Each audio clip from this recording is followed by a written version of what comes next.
During the Second World War, Hitler made an increasing number of errors and lost many battles. Je dirais qu'Hitler, c'est un homme qui tente des coups de poker. In 1940, when England was in his reach, Hitler allowed the British Army to rebuild itself. La décision de bombarder les populations plutôt que les objectifs stratégiques, militaires, industriels est une énorme erreur. A mistake that he will pay a high price for during the Allied landings.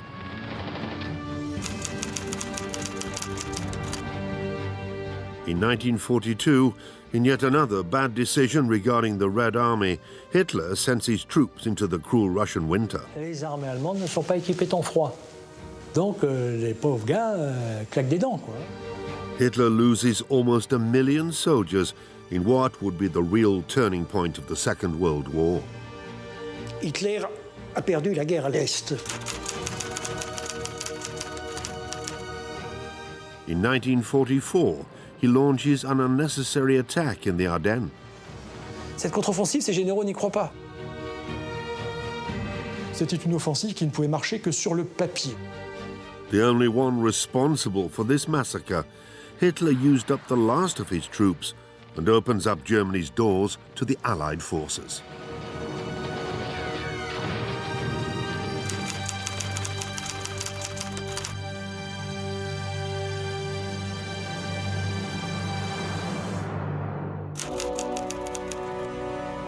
At the beginning of 1942, Nazi Germany had reached breaking point. The Führer had made an increasing number of bad strategic decisions. 1 p.m. After the Japanese attack on Pearl Harbor, Hitler declared war on the United States. This decision, which was taken without seeking advice from his military leaders, sows the seeds of the defeat to come. In Russia, Hitler's Operation Barbarossa failed to bring victory for the Reich against the Russian giant. On the contrary, Stalin's counterattack pushed back the German army and forced them to face the terrible Russian winter.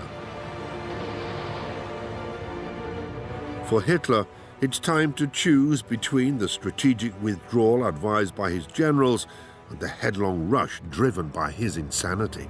Le pétrole fourni par l'Allemagne ou par la Roumanie ne suffit plus du tout à alimenter les Panzerdivision. Donc du coup, Hitler commence à envisager aussi la conquête des champs de pétrole caucasiens notamment, donc dans le sud de la Russie. Prendre les pétroles du Caucase, Bakou, Maïkop et autres, c'était répondre à un double objectif. Déjà, priver l'armée rouge de sa capacité à faire la guerre. Deuxièmement, se donner les réserves stratégiques pour l'Allemagne pour régler le problème immense que le blocus faisait peser sur ce pays. Blocus anglo-saxon qui était quasiment hermétique, et donc Hitler pensait réaliser ce double objectif par le plan bleu, Fallblau, déclenché donc le 28 juin 1942 à l'Est. On paper, Case Blue seemed very attractive, but in practice, Hitler hadn't taken into account the state of the roads after the thaw and the considerable distances that had to be covered to reach the Caucasus. Baku, the capital, is almost 3,000 kilometers away. Hitler also overlooks his men's attenuation, their equipment and supply difficulties. Still falling prey to his racial prejudices, the Führer continues to underestimate his Russian enemy. Les premières semaines sont plutôt en sa faveur, la conquête se fait assez facilement, sauf que le 23 juillet 1942, un ordre assez hallucinant tombe. Hitler décide de diviser ses armées en deux. Une première armée va effectivement aller vers le Caucase et la 6e armée du général von Paulus est chargée d'aller prendre Stalingrad. Hitler fait suivre à ses troupes deux axes divergents. C'est donc le principe néfaste de division des forces. The military leaders are bewildered by this improvisation, but nobody has even the slightest influence on Hitler's strategic decisions. It's left to an exhausted and badly provisioned 6th Army to take Stalingrad. They're commanded by General Friedrich Paulus. La prise de Stalingrad est très importante pour Hitler. Il y a une première raison assez évidente, c'est que ça s'appelle Stalingrad, donc c'est politique. On va prendre la ville qui porte le nom de Staline. Stalingrad est un symbole à la fois pour Hitler et pour Staline, évidemment. Parce que Stalingrad, c'est une grande ville industrielle qui porte le nom du dictateur soviétique. Et Hitler a bien compris, évidemment, que prendre Stalingrad, du point de vue symbolique, ce serait effectivement un désaveu du dictateur soviétique. Prendre Stalingrad, c'est couper les communications sur la Volga. Et ça, c'est quand même important parce que nous sommes en 1942, l'apport américain commence à intervenir sérieusement. Il arrive par l'Iran, la Caspienne, et il remonte la Volga. Donc, par conséquent, si Stalingrad tombe, la route de la Volga est coupée. Les approvisionnements américains ne remontent plus vers le nord.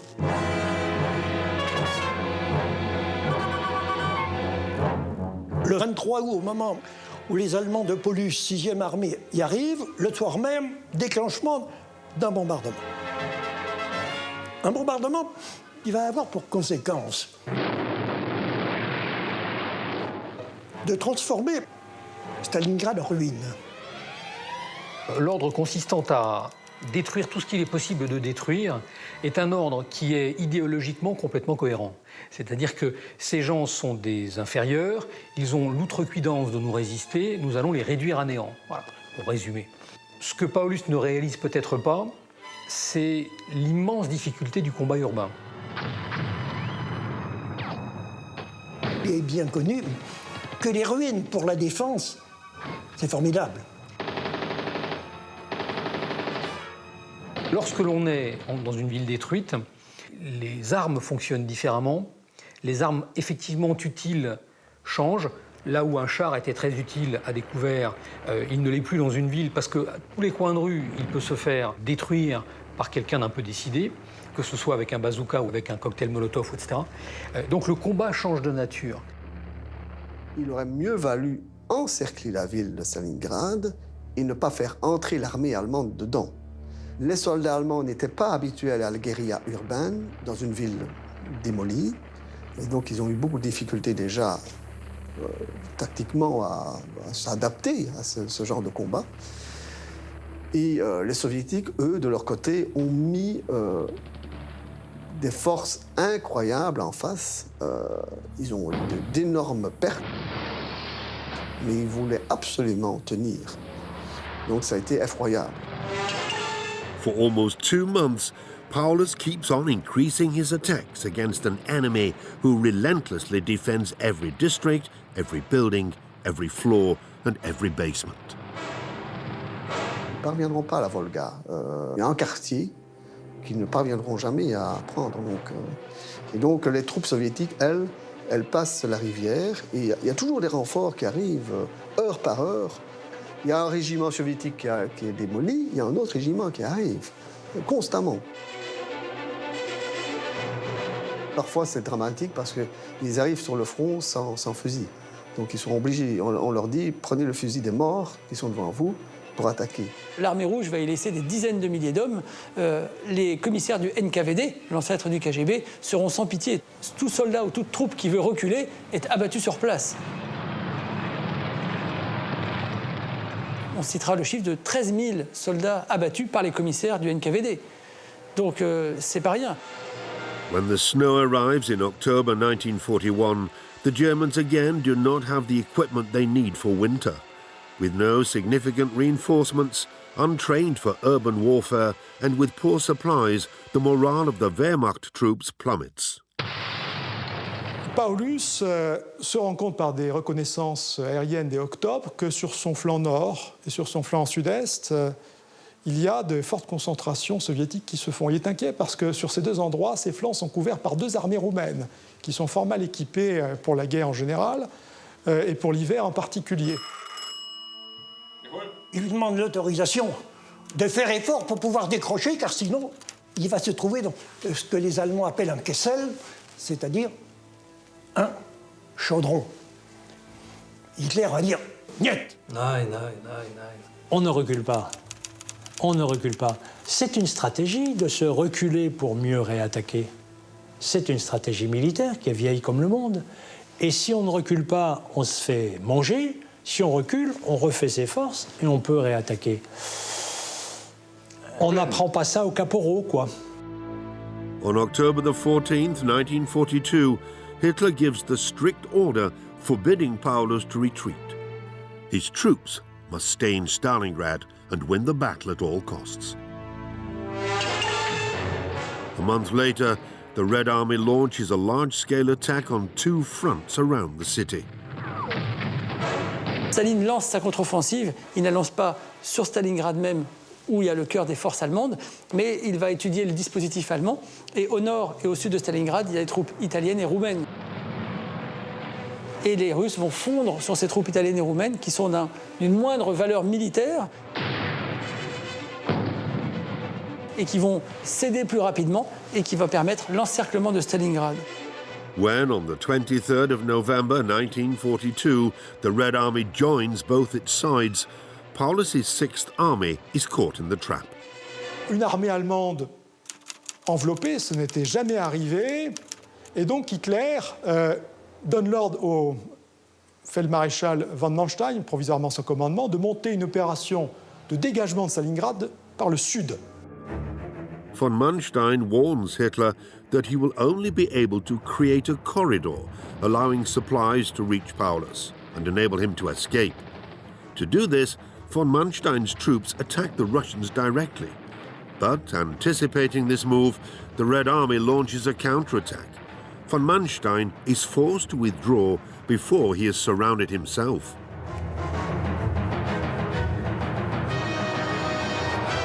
Paulus's army has to survive alone, with limited supplies, fuel and ammunition. Pour alimenter cette 6e armée, cette 6e armée, en gros, ça fait dans les 250-260 000 hommes. Il faut un minimum de 500 tonnes par jour. Et Göring répond encore une fois présent. Kein Problem, mein Führer. 500 tonnes, vous en voulez 500? C'est pas 600? Non? Ok, 500, très bien. Moi, mes Junkers 52, ils vont y aller. Or, là-bas, ça bat la neige et le froid. Les Junkers 52, avec la mauvaise essence, la mise en route, les moteurs ne démarrent pas, ça ne chauffe pas, et puis il peut en amener 100 tonnes, quoi. Manque 400.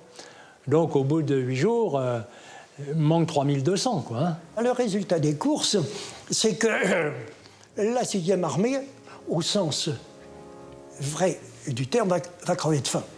Elle va crever de faim, puisqu'il faudra quand même donner une certaine priorité aux munitions. On the 10th of January 1943, the Red Army launches a final assault designed to reduce once and for all the Stalingrad pocket of troops. 15 days later, when the Russians cut the German forces into 2, Hitler once again repeats his order to Paulus that his troops must not retreat or surrender. Hitler nomme en dernière limite, fin janvier, von Paulus maréchal, en croyant que von Paulus allait se suicider, ne pas se rendre, parce qu'un maréchal allemand ne se rend pas, et von Paulus va se rendre. Paulus se rend, mais ne donne pas l'ordre formel à ses hommes de se rendre, donc ça dure encore 48 heures, mais c'est foutu, quoi. Finally, on the morning of the 2nd of February 1943, the red flag flies over Stalingrad. It's the first major defeat for the German army and its supreme ruler, Adolf Hitler. Le problème de von Paulus, c'est qu'il a été très obéissant à l'égard d'Hitler, mais c'est pour ça qu'il a conservé son poste. Mais d'un autre côté, en restant extrêmement obéissant à Hitler, il a permis aux Soviétiques de faire des centaines de milliers de prisonniers. Donc, il aurait peut-être dû penser à ses troupes avant de penser à sa fidélité à Hitler.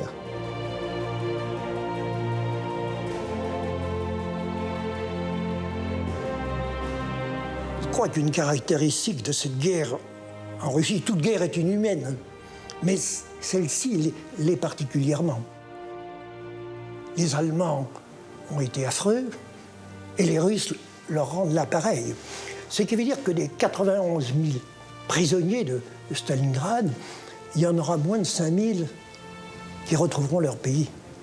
Ils vont soit être liquidés purement et simplement, soit crever de faim dans les camps de prisonniers.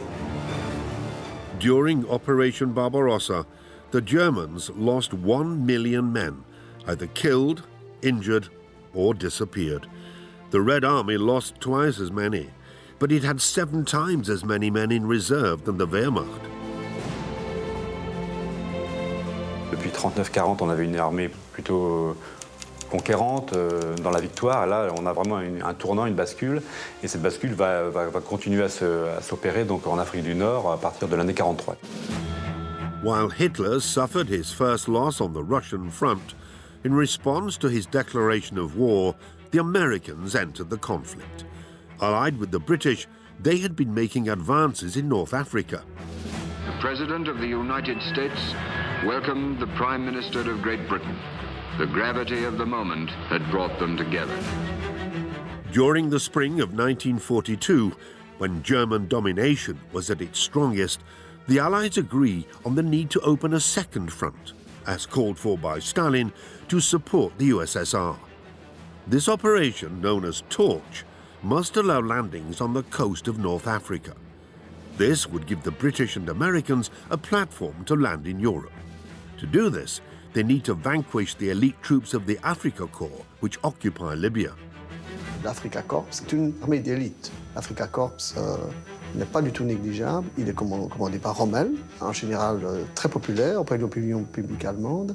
L'Africa Corps du maréchal Rommel va avoir maintenant un nouvel ennemi en plus sur le dos. Alors qu'ils avaient déjà les Anglais, ils étaient en train de retraiter. Ils vont avoir maintenant la puissance des Alliés qui va préparer un débarquement, donc l'opération Torche, en novembre 1942, sur les côtes d'Afrique du Nord. On November the 8th, 1942, Operation Torch, involving 100,000 soldiers, sets out from 200 war buildings. 3 groups are in charge of establishing 9 bridgeheads along a 1,500-kilometre coastline. They are soon battling General Rommel's troops, who are allied with the Italians.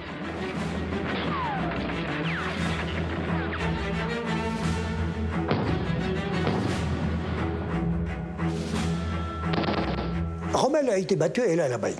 Bon. El Alamein, une bataille que les Anglais ne pouvaient pas perdre. Ils ne pouvaient pas perdre pour 2 raisons.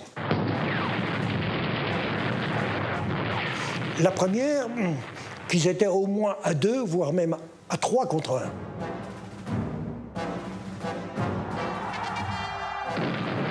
Deuxièmement, ils étaient près de leur base. Tandis que Rommel, sa base, elle était loin. C'était Tripoli, un peu Benghazi, et plus loin, la Tunisie. Donc, il a été battu.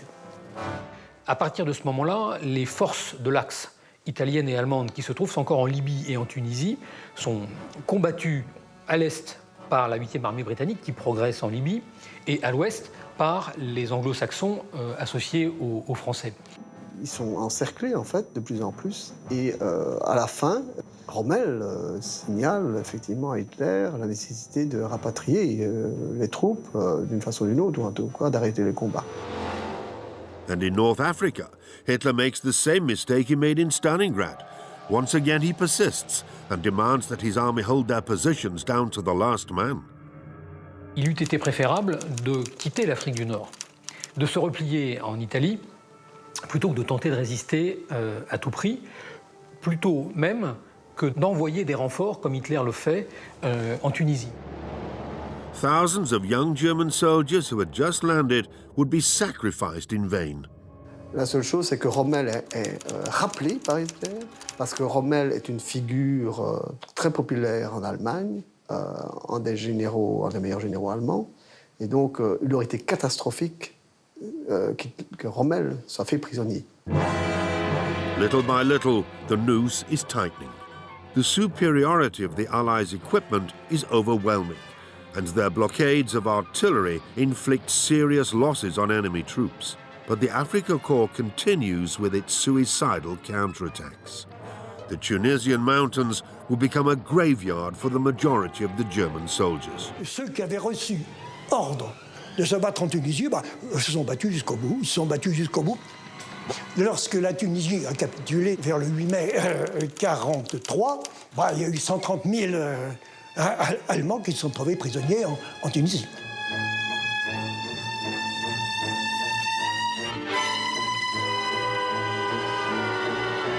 c'est une erreur majeure.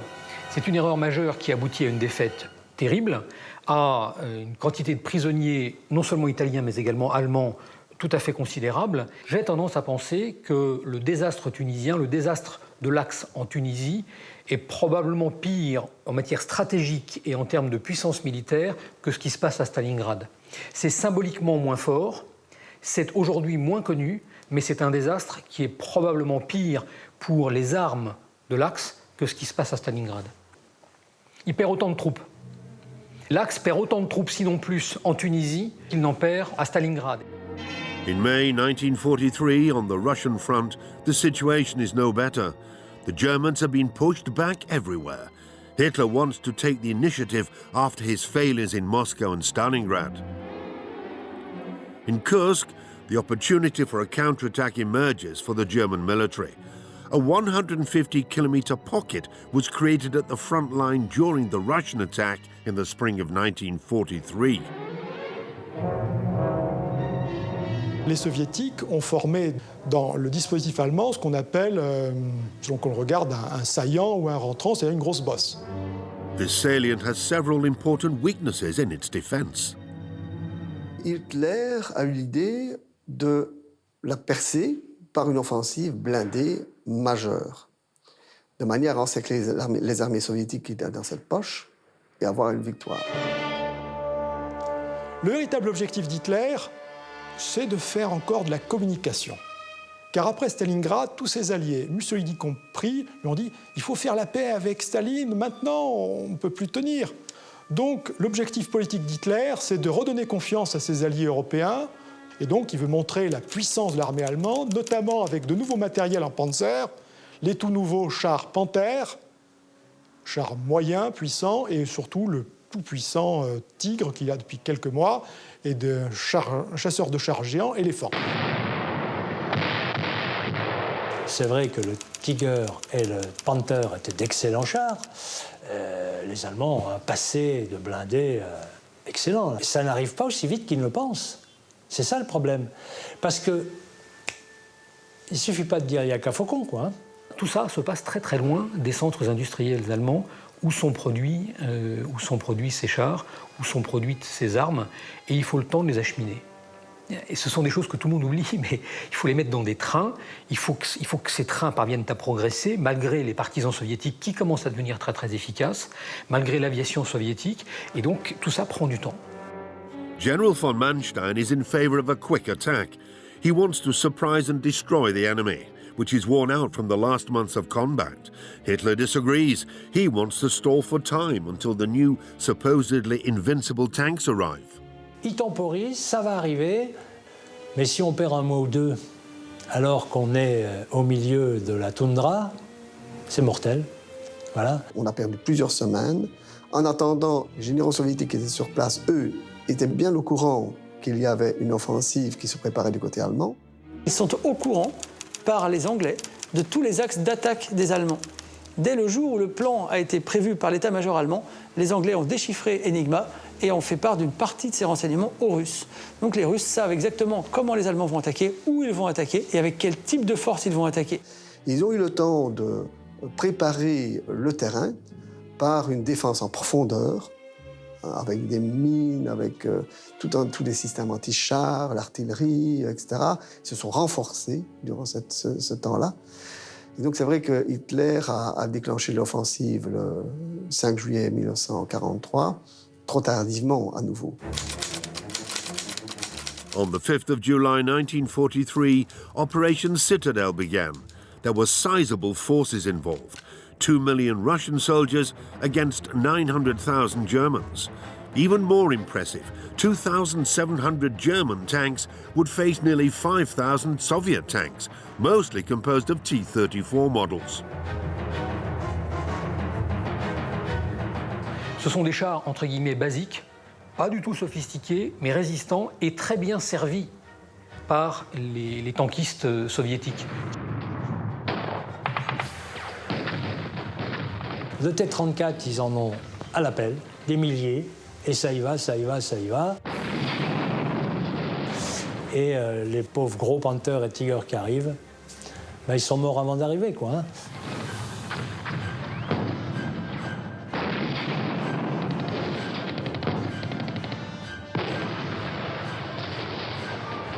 La bataille de Koursk va être la plus grande bataille de blindés de la Seconde Guerre mondiale. Et ça va être le cimetière des blindés. L'offensive nord va très rapidement tomber sur des défenses soviétiques impénétrables et ils vont s'y casser les dents, ils vont être obligés de reculer. Vers le sud, les défenses vont être enfoncées, les défenses soviétiques.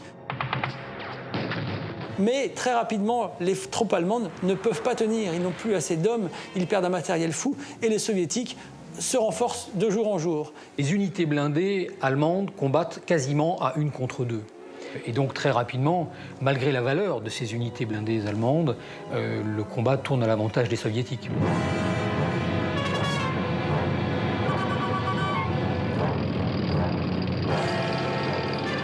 Il n'y aura pas tellement de manœuvres. On va se tuer à bout portant.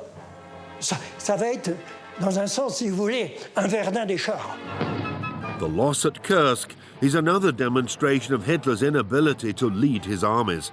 In 50 days of fighting, the Wehrmacht has halved in numbers. Que l'armée allemande prenne ou pas ce saillant n'aurait pas changé la guerre. Il aurait mieux valu du côté allemand battre en retraite et de faire une ligne de défense, mettons, à l'ancienne frontière de l'Union soviétique, de faire quelque chose de solide, que de mener ces combats en retraite permanents, perdant des milliers de camions et de blindés qui ne pouvaient plus rouler. Là, ils ont eu des pertes épouvantables en matériel et en hommes. C'est un événement majeur parce que, après Koursk, les Allemands n'auront plus l'initiative sur le front de l'Est. Ils ont perdu tellement d'hommes et de matériel à Koursk qu'ils ne seront plus en capacité, après Koursk, de mener une opération de grande échelle sur le front de l'Est. À Stalingrad, il a perdu 260 000 hommes et puis un revers de prestige. Enfin, la Wehrmacht était toujours là. Tandis qu'à Koursk, Hitler a perdu la guerre à l'Est. In 1944, the Germans retreat on all fronts. Hitler also believes there will be an imminent Allied landing, so he is on the defensive. Hitler pense que le débarquement se fera autour d'un port en France, et donc il a privilégié une zone possible de débarquement plutôt dans le nord de la France.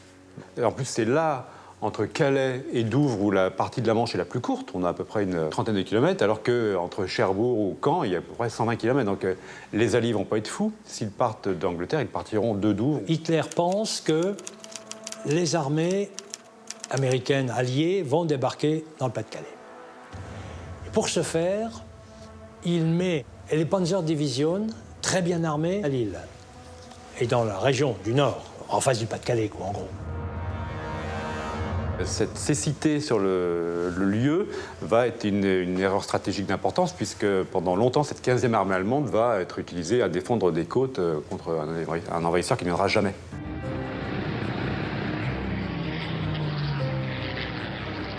To mislead Hitler, the Allies increased the number of fake operations.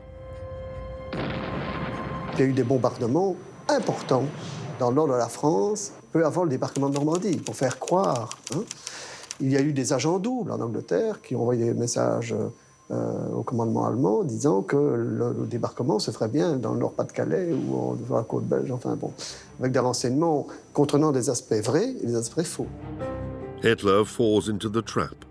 Convinced that an Allied landing will take place in northern France, he sends a maximum number of troops there.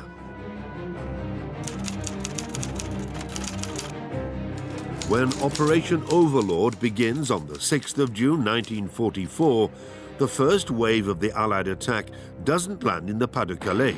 Instead, they are 300 kilometers away on the Normandy coast, precisely where the German position is less defended.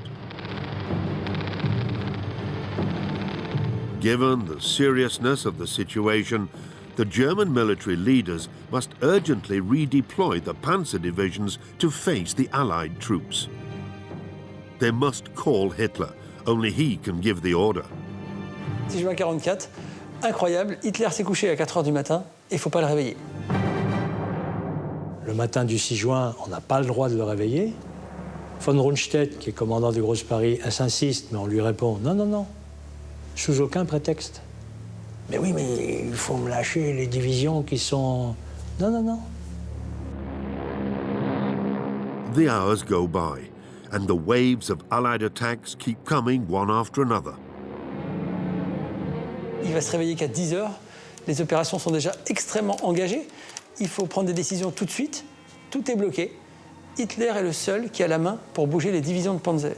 En France, il y a 10 divisions de Panzer. C'est l'arme qui peut faire la différence face aux Alliés au débarquement. Les 10 divisions de Panzer, c'est ce que redoutent le plus les Alliés. S'ils sont engagés sur le front de Normandie, le débarquement devient une affaire beaucoup plus compliquée et beaucoup plus incertaine.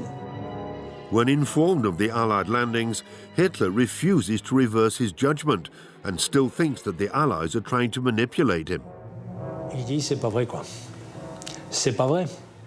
C'est une intox. Donc je garde mes Panzer Division. Il a cru que c'était une diversion, que le débarquement allait très prochainement se faire dans le nord et pas en Normandie, que c'était une opération secondaire. By midday, Hitler still hasn't taken action. During this time, the Allies seize the beaches one by one.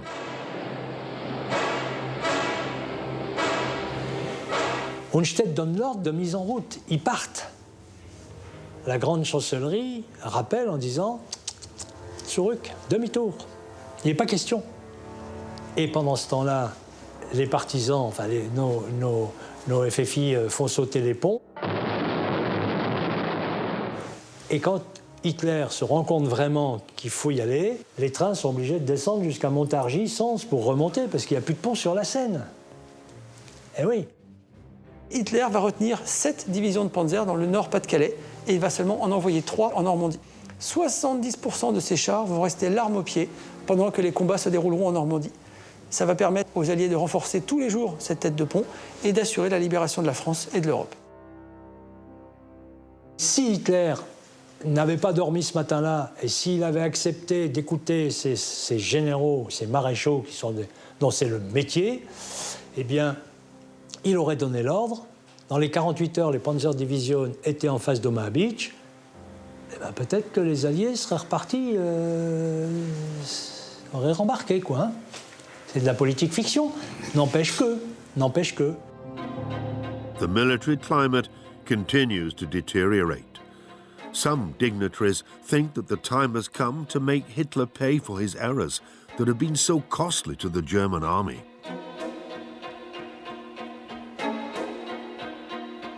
En Allemagne nazie, il y avait une résistance.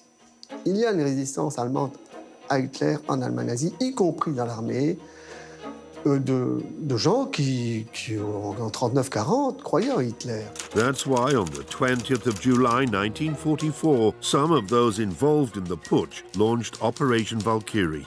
Les acteurs de l'attentat du 20 juillet 1944 sont en partie des officiers supérieurs et puis des officiers généraux de la Wehrmacht qui ont une vision très lucide de ce qui se passe à l'Est, qui savent que, dans un terme très court, la guerre est perdue et qu'il faut donc couper net la décision de poursuivre la guerre en tuant le chef des armées et, en l'occurrence, le chef de l'État. For this, the conspirators have an ideal man who regularly is in close contact with the Führer, Colonel Stauffenberg. He's an impressive character who has serious injuries from the campaign in North Africa. That day, when he arrives in East Prussia for a meeting with military leaders, his bag is stuffed with explosives. The attack cannot fail. L'attentat dans le repère du Loup au mois de juillet 1944 est un attentat qui échoue de très peu. When the meeting begins, around 20 of the Wehrmacht's dignitaries were around Hitler. Stauffenberg is late. C'est de la faute, ça n'a pas de chance. En ce sens que la bombe de von Stauffenberg a été placée à un mauvais endroit. Stauffenberg joins the group during a general's report. Because he is deaf, and at his request, he is placed on the Führer's right, the ideal place for him to put the briefcase of explosives. L'attentat a échoué pour une raison purement de mallette mal positionnée en dessous de la table. Under the pretext of a phone call, Stauffenberg hurriedly leaves the room. Un des officiers, cette sacoche le gênait, il l'a déplacée. Et il l'a mis contre un pilier en bois d'une d'une des tables sur lesquelles se tenait la conférence.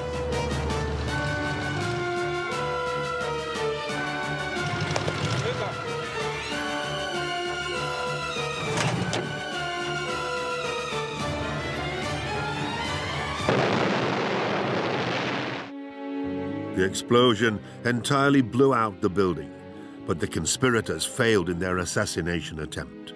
The attack only claimed 3 victims and miraculously spared Hitler. The dictator escaped with an injury to his right hand and minor burns on his body. Quelqu'un a dit la main du diable a protégé Hitler. Et c'est vrai, il aurait dû mourir ce jour-là. The same day, Mussolini arrives in East Prussia. He is welcomed by Hitler, who has his right arm in a sling. Miraculously spared, the Führer wants revenge. Et alors, il y a eu une purge à la suite de ça tout à fait considérable, parce que la plupart des membres de l'armée allemande, des commandants de l'armée allemande qui sont impliqués de près et même de loin, et même parfois de très loin, dans cet attentat, sont fusillés, éliminés. Rommel sera obligé de se suicider. Von Kluck, un des grands patrons aussi de l'armée allemande du moment, qui conduit de se suicider. Une partie des comploteurs seront pendus à des crottes bouchées. Les films seront visionnés par Hitler, qui fera voir son état-major personnel en tant qu'avertissement. His revenge is immense. In total, 5,000 people are killed in a purge which decimates the military. Hitler no longer trusts his army. Dans ce processus-là, c'est la SS qui va gagner en puissance. Himmler, maintenant, est le numéro 2 à côté d'Hitler, parce que Hitler, effectivement, confie à la SS cette remise en ordre.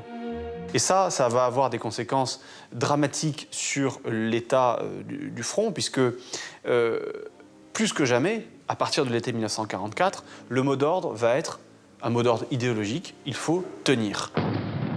Tenir pour une question d'honneur, tenir pour une question de sacrifice si jamais on n'arrive pas à garder la position, et tenir dans l'espérance que, comme l'a promis Hitler et comme il ne cesse de le promettre, la guerre va connaître un retournement grâce aux fameuses armes miraculeuses dont on attend la production et l'entrée en service. But the miraculous weapons, like the flying bombs, which Hitler is so desperately clinging to, won't save them. Hitler, à partir de là, va développer à la fois un pathos en privé, qui se manifestera par des crises de larmes, ou par le contraire, par des crises de rage terribles. Hitler physiquement est diminué, mais psychologiquement est également diminué. C'est un homme qui est de plus en plus, dans sa tête, assiégé. C'est un homme très fatigué et prématurément vieilli. C'est un homme qui a à peine 55 ans, mais lorsqu'on voit les images, on voit un homme de 80 ans. L'état mental d'Hitler et physique se dégrade tout au long du conflit à mesure des défaites. Au tout début de la guerre, en 1939, il étonne Keitel en gambadant comme un cabri sur les carcasses d'un train blindé polonais. À la fin de la guerre, on le voit dans un film de 1945, sa dernière apparition, devant des Hitlerjugend, on voit un homme voûté, avec un visage marqué, ayant la main gauche dans le dos parce qu'il était pris d'un tremblement convulsif. En fait, Hitler était un homme atteint de la maladie de Parkinson. C'était un insomniaque. Avec les remontants, contrepoisons et autres que lui administrait le docteur Morel, c'était un quasi-toxicomane. C'était donc un homme qui était incapable, à partir du milieu du conflit, d'avoir les ressources physiques, intellectuelles pour mener cette guerre. Il reçoit des piqûres régulièrement, il est sous médication, il est épuisé physiquement et mentalement. Et plus personne n'ose le contredire. Et autour de lui, il n'y a plus que des généraux qui sont des exécutants et qui n'osent plus devant lui contredire quoi que ce soit. On the Western Front in December 1944, the Allied forces are in Holland, Luxembourg, Saarbrücken, Brussels, Antwerp and Strasbourg, All officers have their eyes fixed on the Rhine, and the most optimistic ones believe the war will be over by Christmas. They are forgetting the rage that drives Hitler, who is more and more cut off from reality. Hitler se dit, je peux tenter un dernier coup de poker, et il va lancer une contre-offensive, la contre-offensive des Ardennes, qui va démarrer le 16 décembre 1944. Il charge le feldmaréchal von Rundstedt de l'offensive. Or, von Rundstedt n'y croit pas. Il n'y croit pas à tel point qu'il ne se rend pas à la réunion d'état-major qu'Hitler convoque avec tous les généraux impliqués dans l'opération. Cette contre-offensive, ces généraux n'y croient pas. Ils sont persuadés qu'effectivement, on court à la catastrophe. Ils voient bien la supériorité aérienne des Alliés sur le front ouest. Mais Hitler se dit qu'il faut absolument tenter cette opération pour couper les forces alliées en deux. L'idée, c'est d'attaquer, de contre-attaquer dans les Ardennes, d'atteindre la Meuse, d'atteindre ensuite le port d'Anvers, qui est un port très très important pour le ravitaillement des forces alliées, et ayant réussi cela, de proposer une négociation aux alliés anglo-saxons. Il voulait affaiblir les armées britanniques et américaines, faire une paix de compromis avec les anglo-saxons, pour pouvoir ensuite se retourner contre qui? Contre les soviétiques, contre les communistes, contre les bolcheviks. C'était un coup de poker, mais c'était surtout une erreur stratégique majeure. C'était une offensive qui ne pouvait marcher que sur le papier. Even if the element of surprise could be guaranteed, the military leaders consider that Hitler's ambitions are disproportionate to the number of troops available. Dans les années 44, il a toujours le même nombre de divisions. Les Panzerdivisionen, au lieu d'avoir 120 ou 150 chars, ils en ont plus que 12. Et ils ont 10% de leur effectif. Mais pour lui, ils mettent toujours la plaquette sur la carte, telle division, telle division, telle division. Mais c'était tel régiment, tel régiment, tel régiment. To attack in the Ardennes, Hitler has to thin out the Eastern Front. The maneuver is suicidal, but once again nobody contradicts the Führer. La seule condition pour que l'offensive allemande ait une chance de réussite et que les blindés allemands puissent percer, c'est qu'il faut la chasse alliée soit clouée au sol. Et pour que la chasse alliée soit clouée au sol, il faut qu'il y ait du mauvais temps.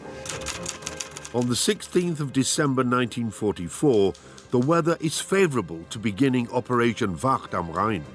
When the Battle of the Ardennes starts, the American High Commander is knocked out by the scale of the attack.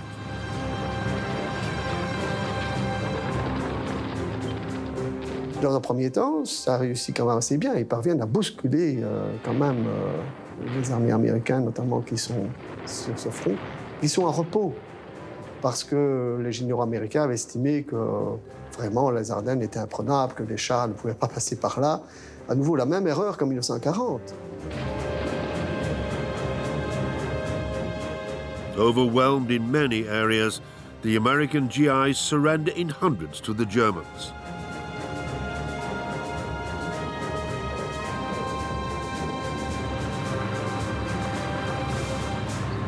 But the lightning attack by the Wehrmacht quickly fades. Les objectifs étaient tout à fait exagérés. En aucun cas, l'armée allemande à l'ouest était encore en capacité de percer le front jusqu'à Anvers. Choisir d'attaquer par un temps épouvantable, dépendre ainsi de la météo, est une folie. A fortiori, si l'on songe que cette météo est épouvantable pour les Alliés, mais qu'elle l'est également pour les Allemands, qui vont donc devoir combattre dans des conditions terribles. The two armies face each other to fight in freezing temperatures, often reaching -20 degrees.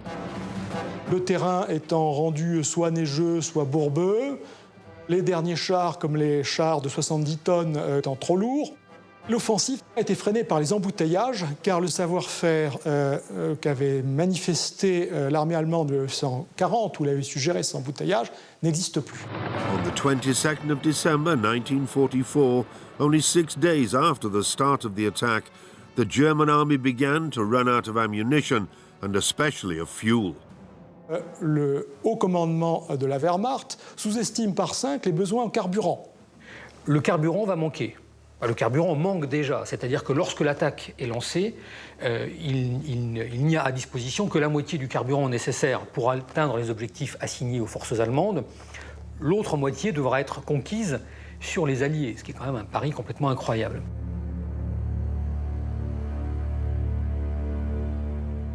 From the 23rd of December, the weather starts to improve. The Allied airplanes can finally take off. Dès les premiers rayons de soleil, toute la flotte alliée prend l'air et va clouer au sol tous les blindés allemands. Aussitôt que le soleil revient, les P-47 et les Mustangs fondent sur la Wehrmacht et c'en est fini, quoi. C'est un massacre. L'aviation anglo-américaine s'en prend spécifiquement aux camions de ravitaillement et ce sont que des traînées de camions en flammes et les Allemands sont obligés de plier en abandonnant leur matériel face aussi à la contre-attaque de Patton depuis le sud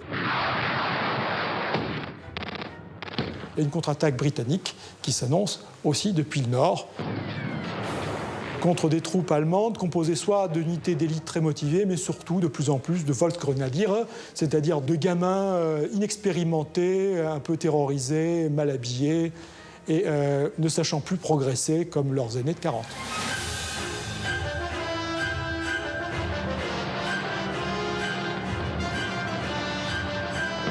La bataille des Ardennes débute à la mi-décembre 1944, elle s'achève le 31 janvier 1945. À ce moment-là, les Allemands sont revenus sur leur ligne de départ, mais ils ont perdu dans cette folie entre 80 000 et 100 000 soldats. Ils ont perdu une quantité d'avions très importante, ils ont perdu des blindés, ils ont perdu du carburant et leur morale est évidemment en chute libre. Et donc ce sont autant d'éléments qui vont manquer cruellement pour s'opposer aux Soviétiques qui, à ce moment-là, sont en train d'attaquer à l'Est. Pendant la bataille des Ardennes, les Russes avancent de 500 km quand même. Les moyens qu'il a pu engager, il aurait mieux valu qu'il les mette à l'Est. Car pour le peuple allemand, le danger, il était surtout à l'Est. Car après les atrocités allemandes vis-à-vis de ceux qu'ils appelaient les Untermensch, vous le savez, les sous-hommes, les villages brûlés, les femmes violées, les hommes et les enfants tués, etc., etc. C'était dans la logique des choses. La vengeance, la haine russe était terrible. Donc, par conséquent, s'il avait raisonné un petit peu en faveur de son peuple, il fallait surtout se défendre à l'Est. Instead of surrendering, eaten away by insanity, the Führer takes his people hostage and brings them with him in his final downfall. Attacked on all fronts, the Reich that Hitler imagined is living its final moments. The man who previously dominated Europe from the Atlantic to the Urals now only has imaginary armies to defend himself. During this time, the Anglo-Americans brought the war to the heart of Germany with one ultimate objective: Berlin. Les Soviétiques, eux, mettent la bouchée double. Staline veut arriver à Berlin avant les Américains et les Anglais. Et il y parvient. Berlin est effectivement pris par les Soviétiques seuls. At the end of April 1945, the Reich, which should have lasted 1,000 years, crumbles. En matière militaire, comme pour toute l'histoire du Troisième Reich, on est dépendant aujourd'hui de ce que les nazis ont dit d'eux-mêmes et de ce que les nazis ont dit d'Hitler. En matière militaire, par exemple, ils l'ont fait passer pour un chef militaire génial, quelqu'un qui avait inventé la guerre de mouvement moderne, qui avait inventé la mécanisation, etc. On se rend compte qu'à l'épreuve des faits, c'est tout le contraire qui s'est passé. Ce n'est pas un homme de 1940, ça reste un homme de 1914. Là, on voit bien, concrètement, que ce qui était dit sur un Hitler chef de guerre génial est faux. Je dirais qu'Hitler, c'est un homme qui tente des coups de poker. Et qu'au début, le fait qu'il néglige la dimension tactico-stratégique, la nature du terrain, les problèmes de logistique, toutes ces négligences ne rattrapent pas Hitler chef de guerre. Et puis un jour, l'ensemble de ces conditions guerrières, l'ensemble des conditions dans lesquelles le phénomène guerrier doit se développer, rattrape Hitler chef de guerre, et à partir de là, ses paris sont systématiquement perdus.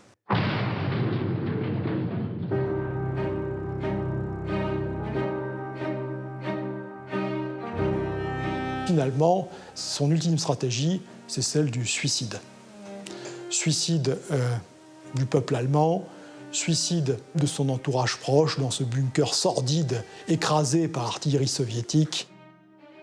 Et c'est donc un homme fini et désespéré qui a usé tous ces trucs, qui se tire une balle dans la tempe après avoir empoisonné sa maîtresse.